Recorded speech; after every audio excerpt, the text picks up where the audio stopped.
2022 সালের 7ই মার্চে প্রফেসর সুপদ দাও আসছিলেন। এই প্রোগ্রাম ছিল আমাদের সুপদদার বাড়িতে। সেখানে খাবার আয়োজন করেছিল। আমি, মাহবুব আঙ্কেল, সচিব তার সাথে গিয়েছিলাম। সেখানে বড় ধরনের আয়োজন হয়েছিল এবং প্রফেসর সুপদ কিন্তু দীর্ঘদিন আসে না, মাঝে একবার এসেছিল। আর এই যে 2022 সাল, তার মানে 4 বছর প্রায় হয়ে যাচ্ছে।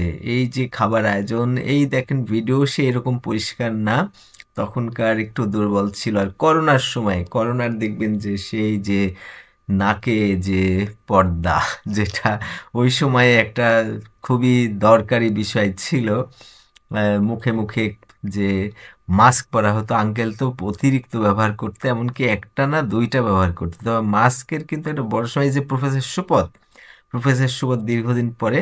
তবে এই মাস্কের একটা বিষয় হলো যে লাংয়ে যদি সমস্যা থাকে, তাহলে নিঃশ্বাসের সমস্যা হয়, তখন কিন্তু এটা পরা খুবই বিপজ্জনক। তবে হ্যাঁ, ভিন্ন ধরনের কাপড়ের সুন্দর থাকে, যেটাতে কিন্তু অনেক বাতাস বের হয়। দেখবেন যে নিঃশ্বাসের সাথে এই মাস্কটা ফুলছে না, যদি তাই হয় তাহলে সেটা ভালো। এই যে প্রফেসর সুপদ অনেক দিন পরে আসলে উনি আসছিলেন আমেরিকায় দীর্ঘদিন, তারপরে আবার এসছিলেন। ওই সময়ে আমার খুবই ভালো লাগছিল ওনার সাথে বেড়াতে।